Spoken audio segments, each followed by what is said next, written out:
नमस्कार, मैं ज्योतिष चौहान। दोस्तों, ये मान के चलिए कि बिहार में जिस खेले का जिक्र बार बार हो रहा था वो खेला अब शुरू हो चुका है। ये मैं क्यों कह रहा हूं? तीन चार ऐसी खबरें जो अब से कुछ घंटे पहले सामने आई है, जिसको देखने के बाद, जिसको सुनने के बाद आप भी कहेंगे कि बिहार में वाकई में खेला शुरू हो चुका है और खेले का अंत 12 तारीख को यानी कि 12 फरवरी को होना है। सबसे पहले आप स्क्रीन पर देखिए हम की तरफ से क्या कुछ बयान आया है। हम के प्रवक्ता है विजय यादव। उन्होंने साफ तौर से जो है एक तरीके से चेतावनी दी है। उन्होंने साफ किया है कि राजनीतिक संभावनाओं का खेल है, ये हम की तरफ से कहा गया है। उनकी प्रवक्ता जो है विजय यादव की तरफ से कहा गया है और सारे विकल्प खुले हुए हैं। ये एपी न्यूज से बातचीत करते हुए उनके प्रवक्ता ने कहा है कि सारे विकल्प खुले हुए हैं, यानी कि वो कभी भी जो है महागठबंधन के साथ जा सकते हैं, तेजस्वी के साथ जा सकते हैं। इसके बाद दूसरी खबर क्या है जो एनडीए की नींद उड़ा सकती है? दरअसल दूसरी खबर यह है कि कांग्रेस ने अपने जो 19 विधायक थे उसमें से 16 विधायक को तेलंगाना भेजा है। चार्टेड प्लेन से अब से कुछ घंटे पहले 16 विधायक रवाना हो चुके हैं और इसके बाद बचे हुए 3 विधायक में से 2 विधायक ऐसे हैं जो कल निकलेंगे, जो निजी कारणों की वजह से आज नहीं जा पाए। वो कल बिहार से तेलंगाना के लिए जो है वो रवाना होंगे। बाकी बचे हुए एक विधायक जो कि पटना से ही आते हैं, उन्होंने ये साफ कर दिया है कि मैं किसी और पार्टी में नहीं जाऊंगा।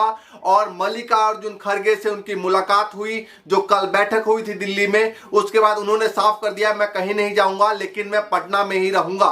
तो ये 16 विधायक रवाना हो गए हैं। इसका मतलब है कि खेल की शुरुआत हो चुकी है।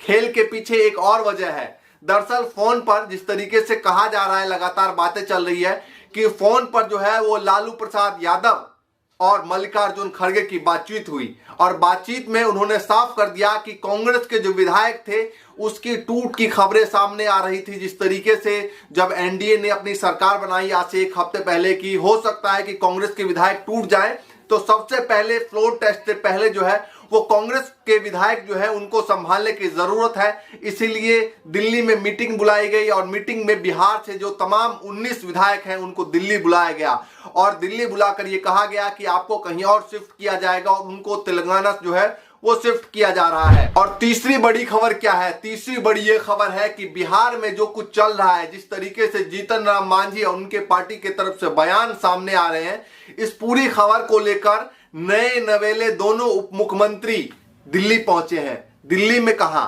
अमित शाह के पास। दरअसल ये पूरी खबर लेकर पहुंचे हैं, जो भी कुछ बिहार में हो रहा है और बिहार की स्थिति है उसको लेकर अमित शाह के पास पहुंचे हैं। बिहार को छोड़कर वहां पहुंचे हैं सारी बातों को पहुंचाने की, आखिर बिहार में क्या हो रहा है और क्या कुछ संभावनाएं हो सकती है, ताकि इस बीच में जब तक फ्लोर टेस्ट, और आज का दिन है, आज 2 तारीख है, 12 तारीख को फ्लोर टेस्ट है, यानी कि इस 10 दिन में अमित शाह कुछ संतुलन बना सके बिहार को लेकर। अब आप सोचिए खेल होने वाला है या फिर नहीं। जिस तरीके से जीतन राम मांझी को कांग्रेस ने सीएम पद के लिए ऑफर किया, उसके बाद कांग्रेस की मीटिंग बुलाई जाती है, तमाम विधायकों को दूसरी जगह दूसरे राज्य में शिफ्ट किया जाता है। इसके बाद जो है वो जीतन राम मांझी अपने जो तल्ख है, तेवर है, उसको काफी हाई करते हैं और जिस तरीके से उनके प्रवक्ता ने साफ तौर से बयान दे दिया कि संभावनाओं का खेल है, तो क्या ये भी संभावनाएं हैं कि आने वाले वक्त में जब फ्लोर टेस्ट होगा तो हम के जो 4 विधायक हैं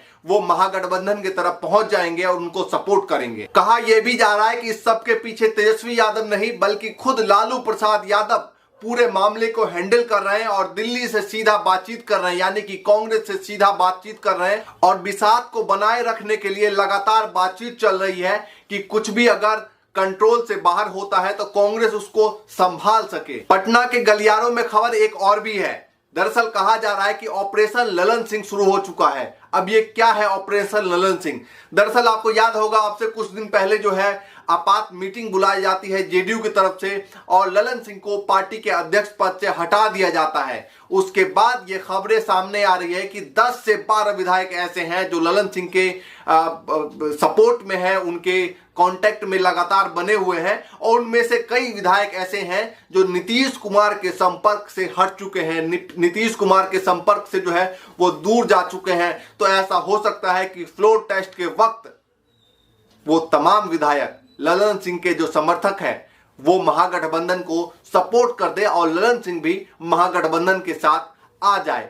संभावनाओं का खेल है, कुछ भी हो सकता है। और खासकर बिहार को लेकर यह कहा जाता है कि सुबह कुछ और शाम को कुछ और। लेकिन यह खेल इतना आसान भी नहीं है। दरअसल इस सब के पीछे अमित शाह है और दिल्ली से बैठे बैठे सब पे नजर रखते हैं।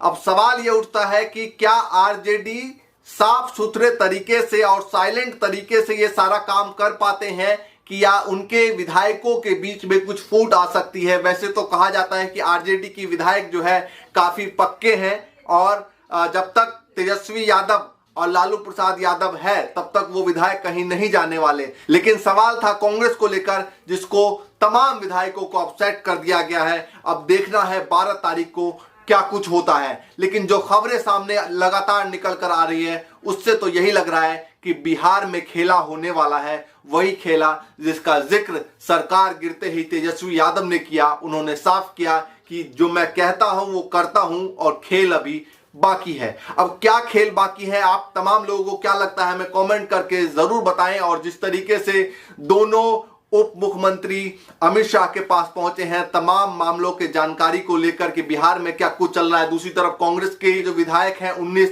उसमें से 16 विधायकों को ट्रांसफर किया गया, यानी कि स्टेट से दूसरे स्टेट में भेजा गया है ताकि वो कहीं दल बदल ना कर पाए। तीसरी तरफ जिस तरीके से जीतन राम मांझी के पार्टी से यह बयान आ रहा है, इससे यही साफ हो रहा है कि खेल अभी बाकी है। तमाम आप लोग कमेंट करके बताइए आप लोग क्या सोचते हैं। फिलहाल के लिए नमस्कार।